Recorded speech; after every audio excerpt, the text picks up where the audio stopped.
Hi everyone, in this video I'm going to talk about something which is not simply health related but also related to social policies, government policies in India and also globally that might want to reconsider certain things related to driving laws and other laws that could help or hinder health risks in people.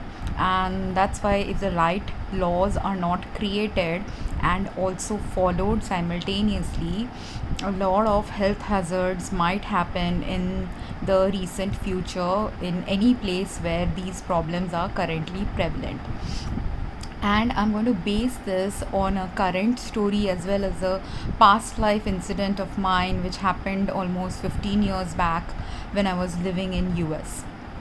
So in a current incident, it's an anecdotal incident, but it's also something which showed that certain things related to Indian laws have to change if things have to go get better for everyone, safer for everyone, and aligned with better health for everyone. So, in this incident, which was narrated to me by a family friend, or actually a relative, whose family friend went through this thing which led to that person's death.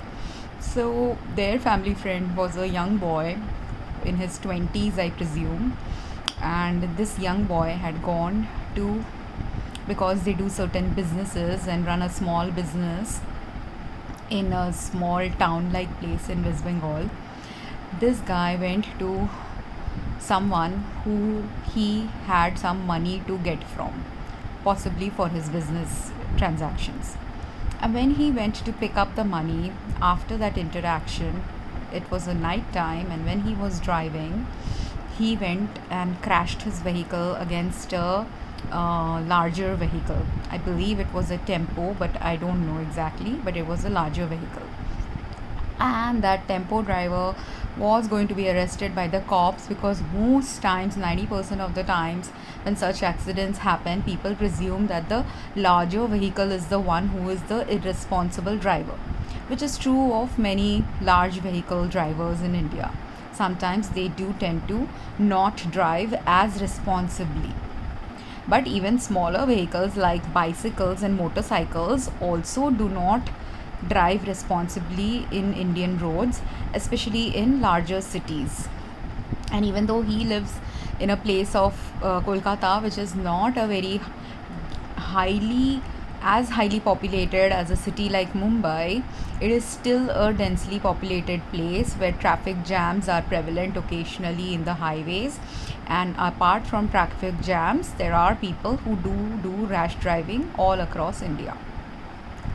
So the driver who was accused, luckily there was some cameras that recorded the driving of this young boy who was driving a motorcycle, and using those cameras what they found that the driver of the tempo was saying the truth, that he wasn't an irresponsible driver.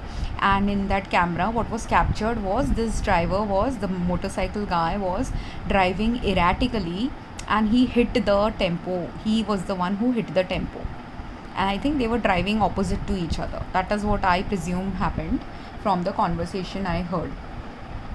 And in this conversation, because I had a past driving experience, I had a driving experience in Utah where for me what happened was, when I was one day driving on a highway in the weather time, which was just before winter, so it hadn't actually started snowing that heavily in Utah. In Utah, usually the snowfall happens closer to major snowfall in Salt Lake City happens closer to December, January, February. That's when the peak snow time happens in Salt Lake City. But this was a few months before December when my accident happened, and I don't exactly remember the month. But all I remember is that it had snowed a little bit around that area, but it hadn't snowed enough that the roads and everything was snow covered. And then when I was driving on the highway, I was actually trying to slow down my vehicle because it was going to be a slope down. This highway had slopes, up and uphill, downhill slopes, because it was a highway created on a uphill landscape of Salt Lake City. And because there was a uphill downhill slope in this highway, I every time I had to go to the exit, my exit was actually two exits away. And even though my exit was two exits away, because I had driven in this road for many years, I had this practice that when I am reaching this downhill slope of this highway, I will slow down my car's speed. So if my car was, the legal limit in Utah usually for these highways was 65 kilometers per hour, and usually I would either drive around 65 or slightly, like maybe around 70. That's the speed I used to drive in.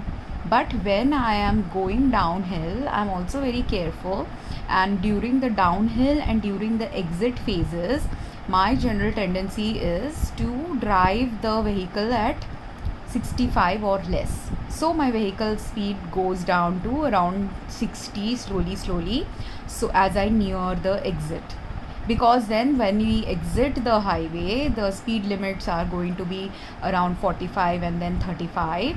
So because I have to slowly get into the 45 kilometer per hour area and then the 35 kilometer per not kilometer, miles per hour zone, because of which I slowly slow down the vehicle. So I was already preparing to actually slow my vehicle, and when I was trying to hit the brakes to slow down my vehicle's tires started getting really wobbly. And I had a previous experience where when my vehicle had, I had a previous very severe highway accident related experience in US, where a chair had suddenly come in front of my vehicle and hit my vehicle.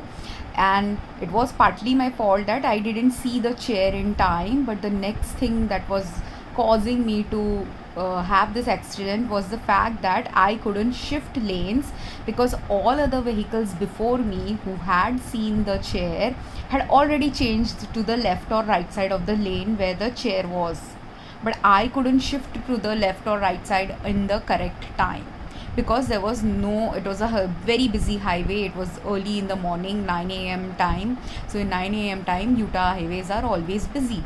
So before 9 a.m., because I had to reach work at 9 a.m. So whatever it was somewhere around 9 a.m. time zone. At that time, I think I didn't used to work around 9. I used to work somewhere between 9 to 10 a.m. and reach work around that time. So it was the busiest early morning phase of Utah traffic. And at that time, changing lanes was very difficult. So I tried to swerve the car a little bit so that it wouldn't hit the chair. But despite my swerving, because the lanes are very tight and this chair was kind of in the right center of the highway as one lane, my car still ended up hitting that chair. And when it hit the chair, because my car has metal wheels and this chair had also metal parts to it, the metal clash caused my car to ricochet in the highway. And at that time I was also a new driver, and because I was a new driver, I didn't know how to maneuver this car in such a high speed. At that time I was likely driving around 65 kilometers per hour speed. And even though I had slowed my car down to around 60 at that time also, because I had seen the chair, even though I had slowly started to slow down my car, because I was still in a high speed part, and also because when you hit the brakes in high speed, this education I didn't know. So I hit the brakes in high speed out of panic, and as soon as I hit the brakes in high speed, my car completely ricocheted at that time also in that highway. And this was something that I'm narrating from almost 20 years back, nearly 20 years back.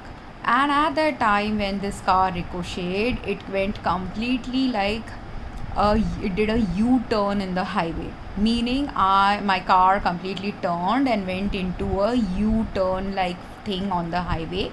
And I was really lucky that day to not die, because most of the cars who were there in that highway avoided me. and I ended up going in the left area of the highway where cars sometimes halt when there are accidents or other troubles. So in that area my car ended up stopping, luckily for me, and I managed to escape any accidents. So nothing happened to the car except that the tire got hit by a chair.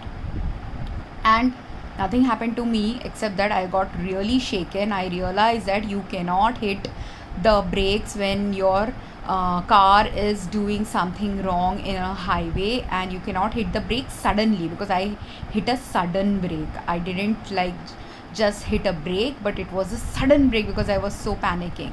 Now this training is very necessary for drivers across the globe who are new drivers, who may not know these things about cars, when what happens to a car when it is because we are always taught that when there is an accident you should hit the brakes. But if you are not taught to hit the brake in the right way, that should become a part of driver training education globally. Now this is the first thing that happened in my first car major accident, where realistically no accident happened because no car hit my vehicle, nothing hit my vehicle except a chair. But this is also what is the problem in India. In India we have loaded tempos and loaded trucks that take lots of goods around Indian roads, and anytime anything falls from a truck, because this chair also fell from someone's pickup truck. Someone was likely moving their furniture and one extra furniture fell. Now it could be a person who was moving furniture, it could be a office that was moving furniture, I don't know, but a chair had nonetheless been there on the middle of the road. This also made me very savvy and aware that anytime I observe something on the road, sometimes I also call 911. In Utah I used to do that if I observe moving while driving, I have observed something was there on the road. Now I never did this myself, but any other person who, if ever, is driving on the road and has observed some large objects on the road, and if they do indeed have the time, they can also sometimes either, I decided to call 911, but if you have the time, there is not enough traffic on the road, someone can also responsibly hopefully be allowed to stop in a moving traffic to remove a heavy object from the road, because it's a health hazard and risk for everyone that day who was there on the road with me when this chair was there in the middle of the road, and at the early morning hours when everyone is heading to work, everyone is so busy that sometimes this mindless things can happen and you can make the mistakes. And because I was a new driver, I didn't realize only that there could be an accident that was unfolding in front of me. After this day, every time I have driven on the road, there have been a couple of times where accidents have happened on the highway, but then at those times I realized from this incident that when traffic is slowing down on a highway, it means that usually some kind of accident or something is road work or something is happening on the roads, which is the reason why traffic slows down and people should not be doing rash driving. This is what I learned also from that day. But there are many people who don't learn these things, and these things should come in driver education globally for people, because many people continue to drive rashly without any understanding that these things can hinder their health. Now this is the first accident that's why when it hit the chair didn't lead to any accidents for me or anyone else on the road, because it was a luck thing.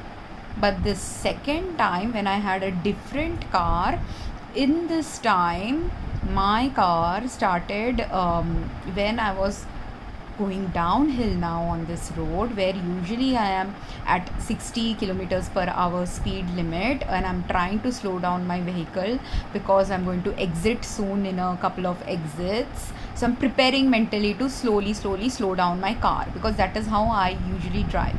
Like, I don't instantly rashly slow down my car. I slowly taper down the speed of my car if possible for me to do that. And this was a empty road that day. It was a nighttime incident. So in night times usually this highway didn't have a lot of traffic. So there were only maybe 5 or 10 cars just driving by occasionally on the road with me. So while I was trying to slow down this car, suddenly my car started becoming very wobbly, and I couldn't understand how is it getting so wobbly.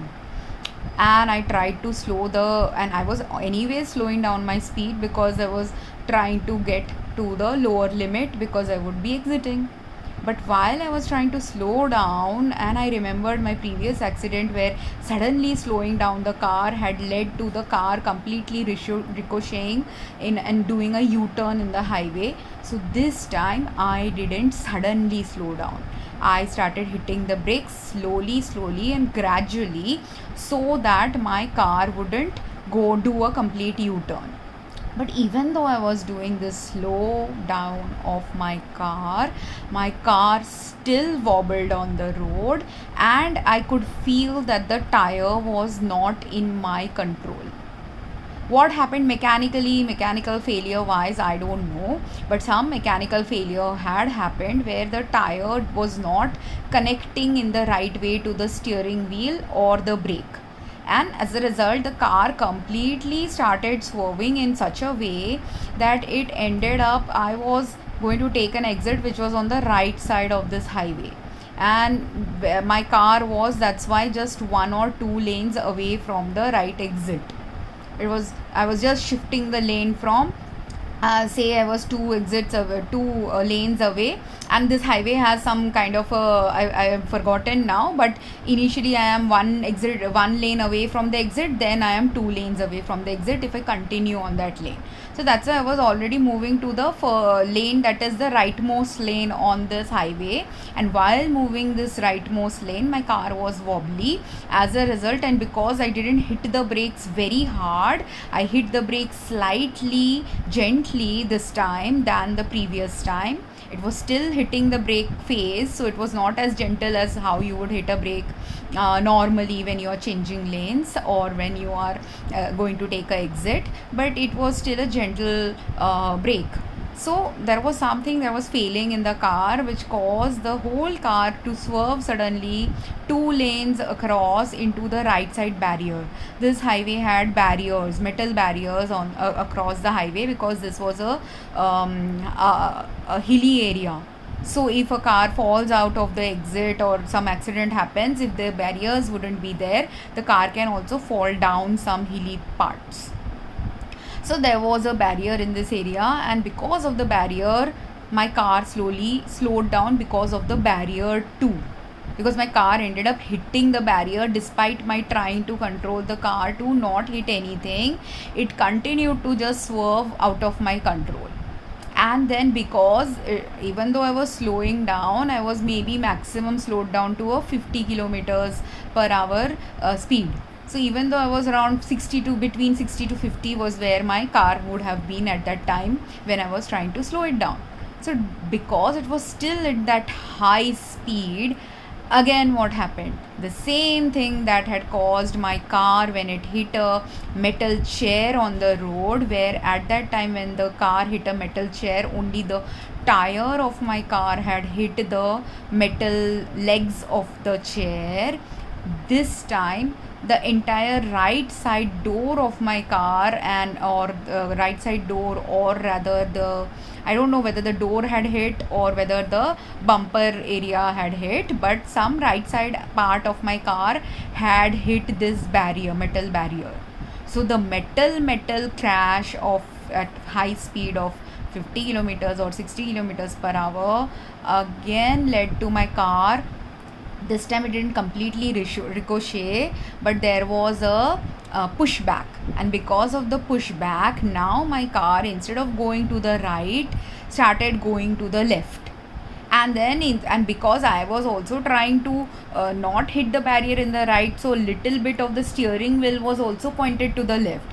That's why when it hit the barrier, it automatically, something that was going wrong mechanically within the car and outside force hitting the car, both of it now caused my car to cross the entire barrier from the right side to again the left side of that highway.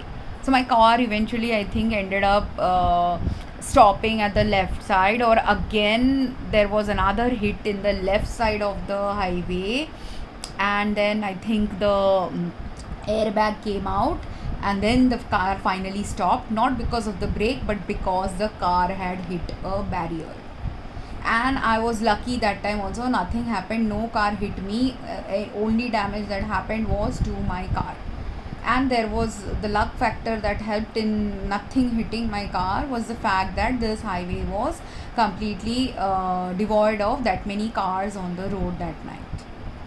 So from this incident that I had experienced now twice with highway related accidents, and this second time, even though at that time when I was younger and I was naive, I thought maybe the reason my car was swerving was because I had 2 days before I had driven this car. When I was going to work, I had observed that the tire pressure of my car was possibly not even in this car.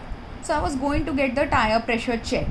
But that night when I was leaving, and I didn't used to drive daily because I had work once a day, once in a week, say 4 days a week I'm going to work, the other 3 days I don't work, and out of those 3 days that I don't work, one of those days I was going to visit my friends. This is why I was driving on the highway. Otherwise I very rarely used to drive on the highways. Most days I had only a 15 minutes regular road drive to work. So while I was driving now, and I should have checked the tire pressure, so I thought maybe my tire pressure was the problem that caused this accident. But now I'm realizing, even if your tire pressure is off, it shouldn't be that off that it should make your car completely wobbly unless you had a complete flat tire. But in fact, if you had a complete flat tire, your car should just halt only by itself if there was a complete flat tire going on. So I realized now. And the second thing, I thought maybe because it's closer to winter time, maybe there was some ice on the road, because I had seen some dark road patches which could be just melted ice and making the road darker. And that is what I felt when I drove on those roads. I didn't feel any skid when I was driving in those dark patches of the road. So most likely it was melted ice. But despite that, what happens when we have these kind of accidents, we will always, this is natural human tendency to rationalize whatever seems logical to us. No one sits and becomes, unless you're a paranoid personality, you will not even think that any of these things could be suspicious.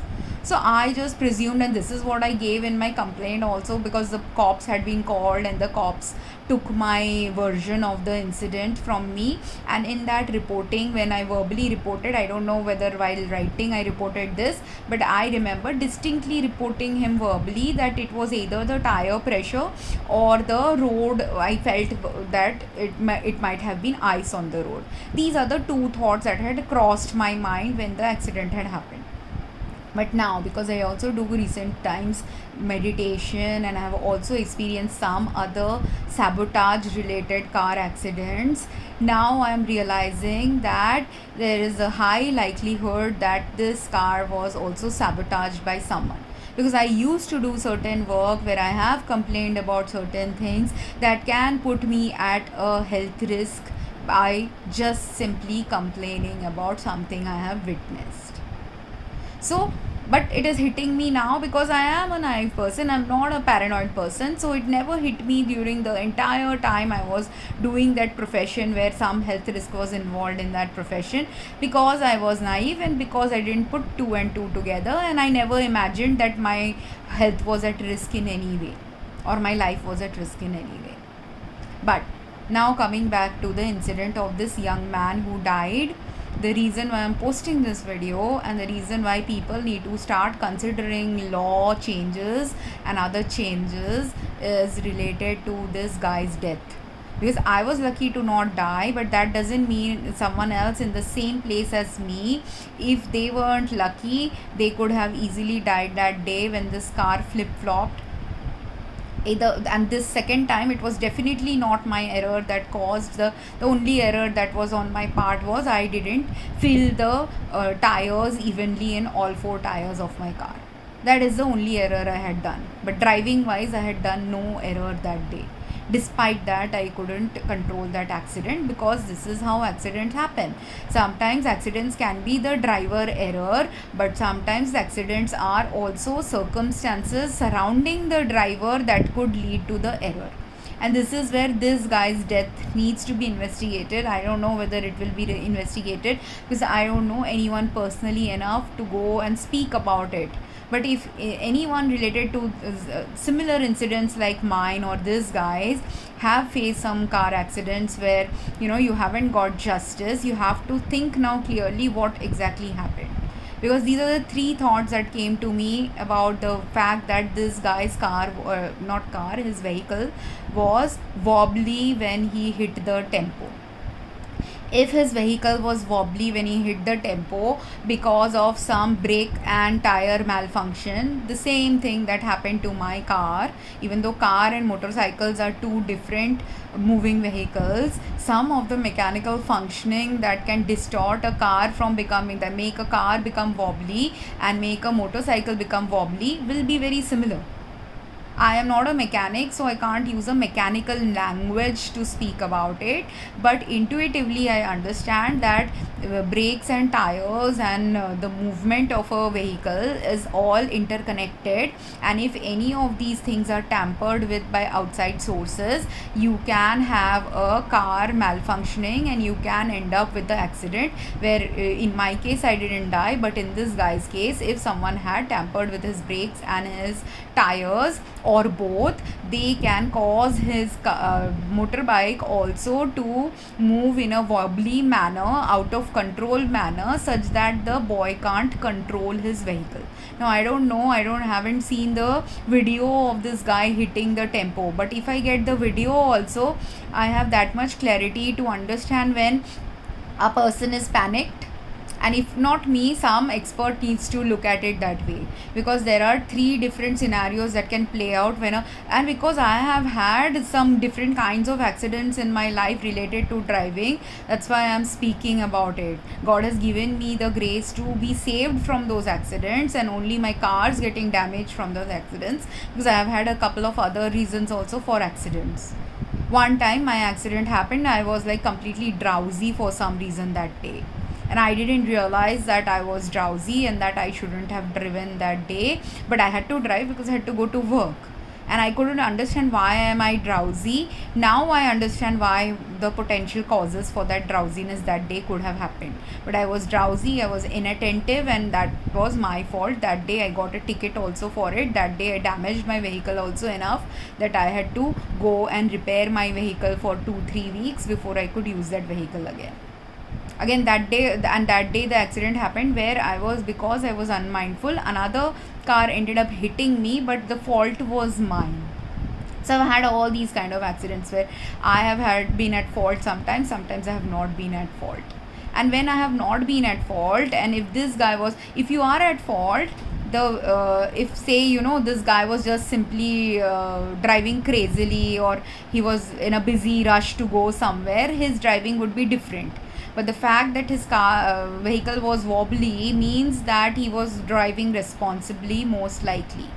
And then the next fact, the wobbly driving can be from driver error, can be from the vehicle error. So if vehicle error is happening, it's most likely someone tampered with his vehicle, because remember what was going on with him. He had gone to get money from someone, and if that person say owes him a lot of money, and that person suddenly decides that I do not want to pay this guy back a lot of money, and he decides to be antisocial personality or a murderous tendency personality, or he simply thinks he wants to avert the current he was maybe not thinking about murder, but he was just thinking like, let's tamper with his vehicle, he will have an accident and he will never he will forget about getting money from me for a while. He could think like that. We don't know what is going on with another person when someone is trying to plan someone's if a deliberate tampering has happened.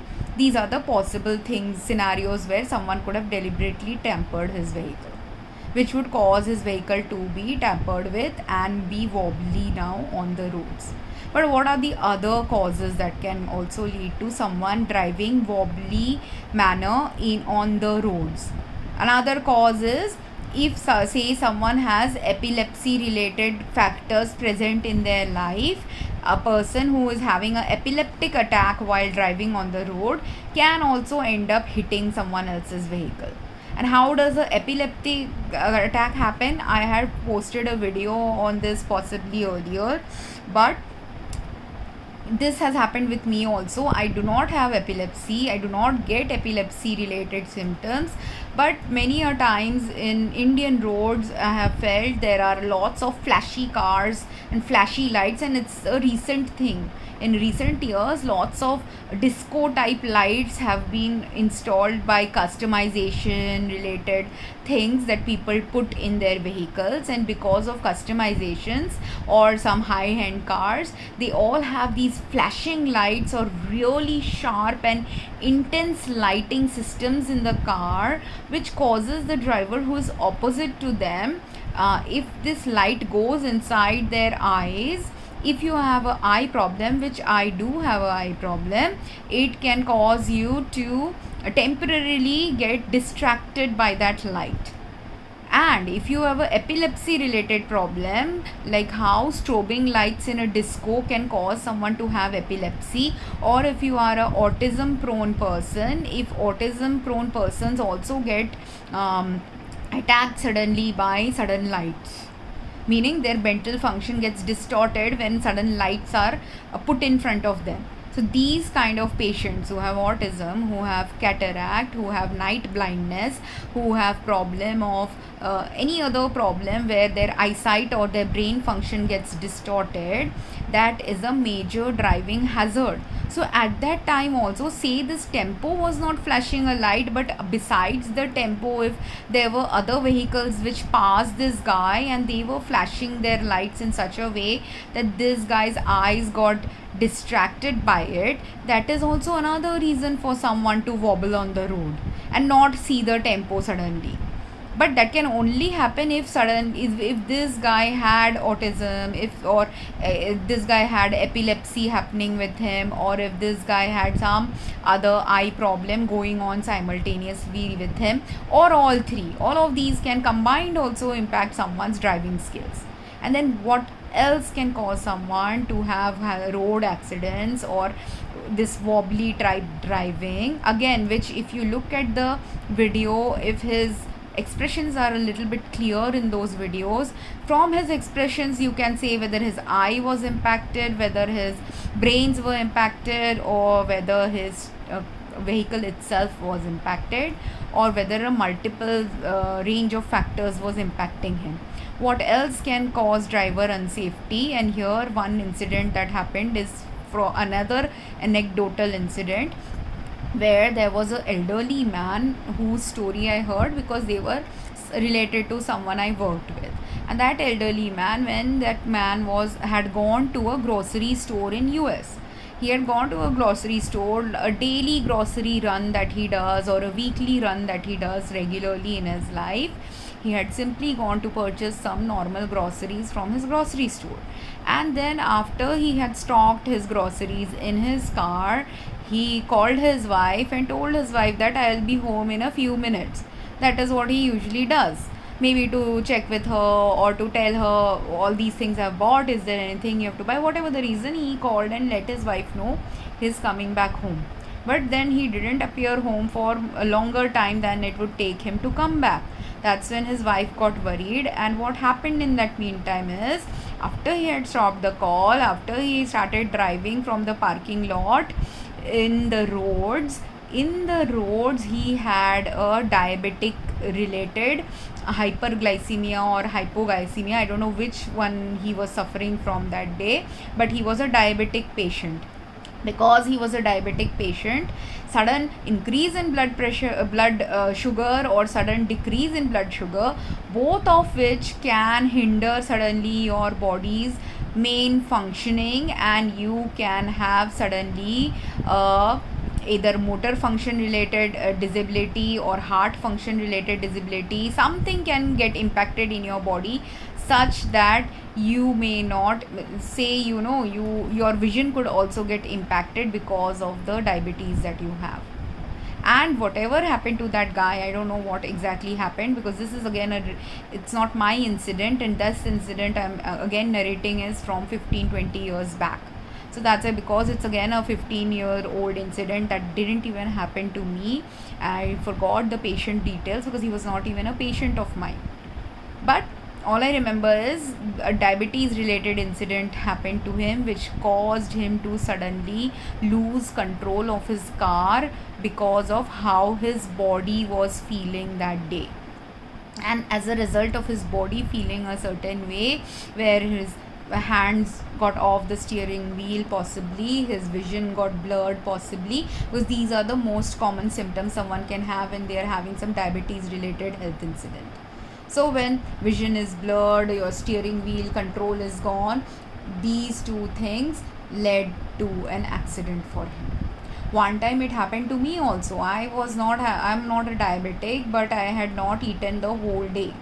For some reason, I had not eaten anything the whole day.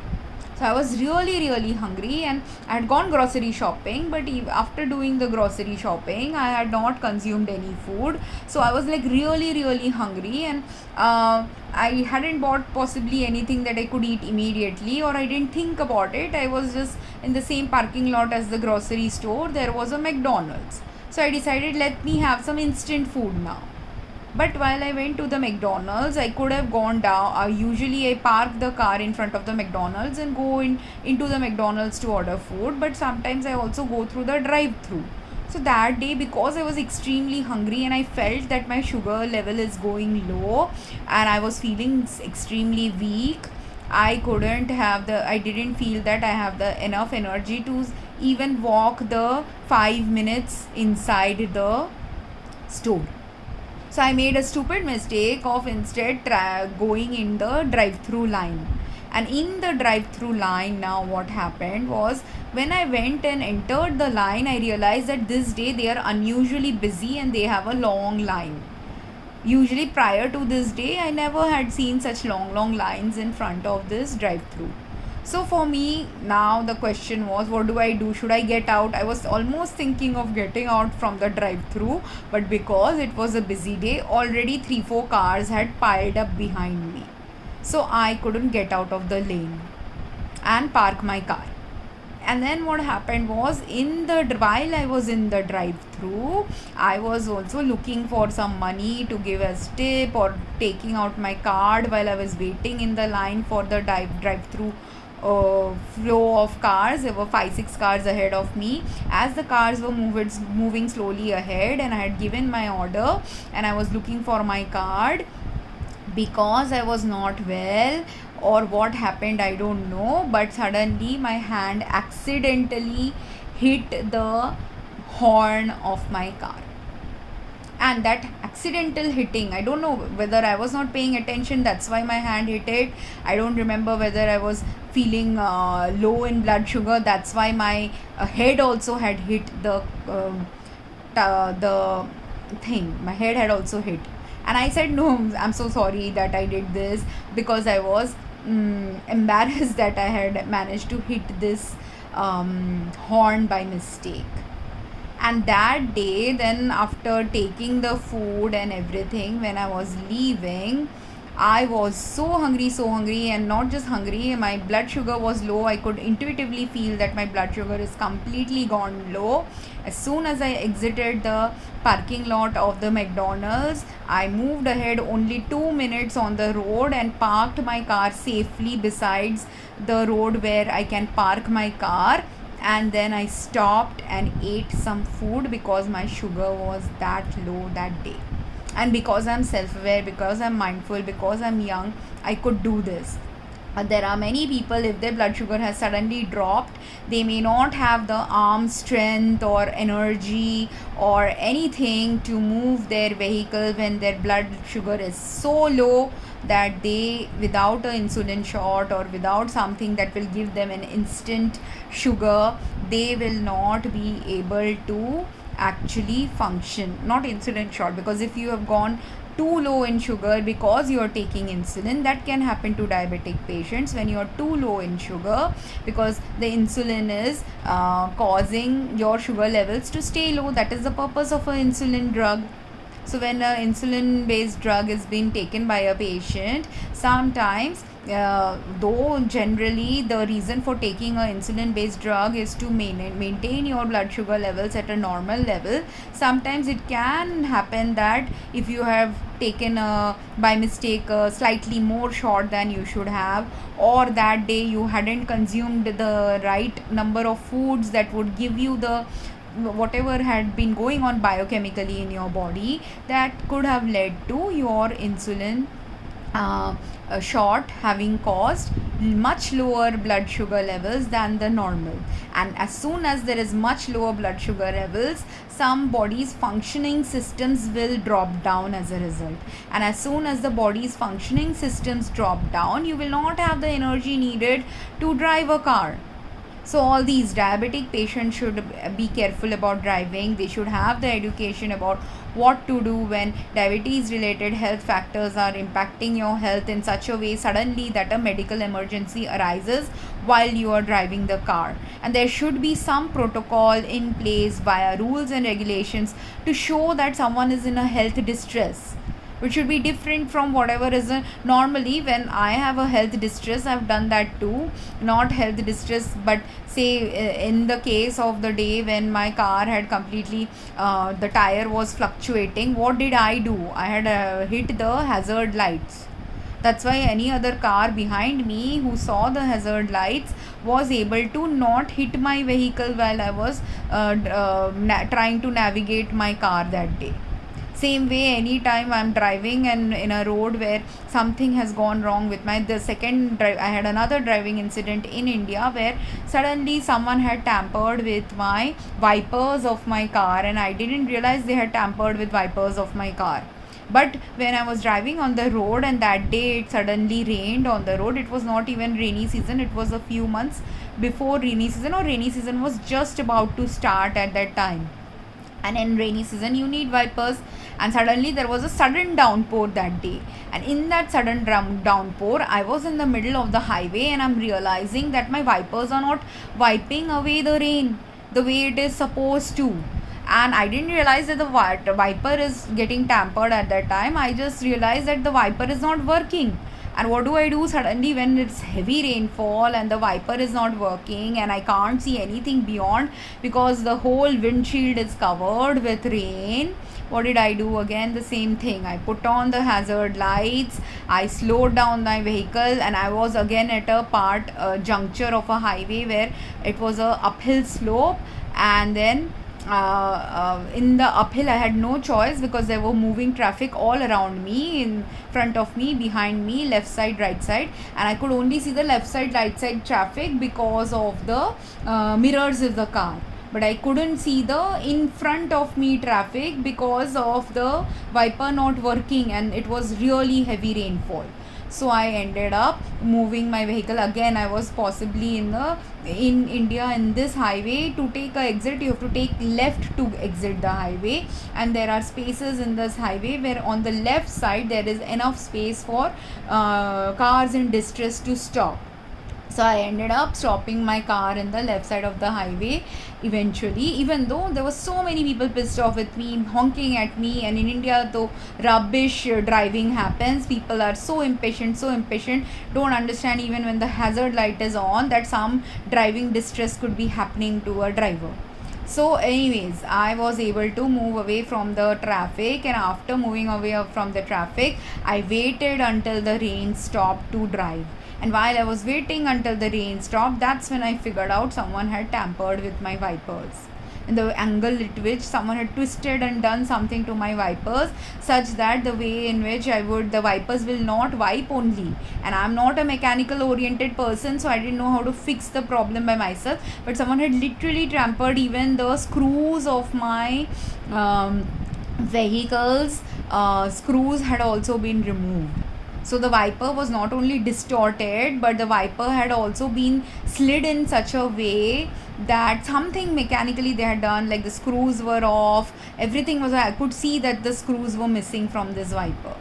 And then later I had to go to a mechanic to get the wiper completely replaced, because that was the only thing I could do that day, right?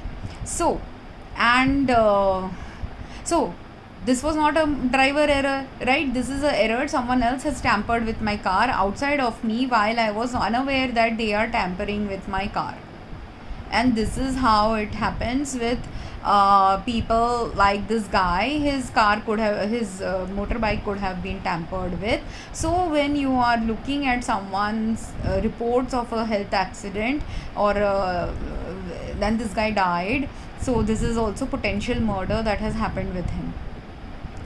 So people need to look at what is going on. Was it a driver related condition? And the reason why I mentioned the diabetic patient's case and my hypoglycemia related incident is because if you are a diabetic, if you are a heart patient, if you are a mentally ill patient, and if you're not even diagnosed with mental illness, that is also needs to be rectified. There are many people who suddenly go crazy in their later years of their life. In the initial years maybe they weren't as crazy, but something happens to them suddenly because of life shock or whatever, or they were crazy but no one detected their craziness when they were younger because they were able to hide their mental illnesses.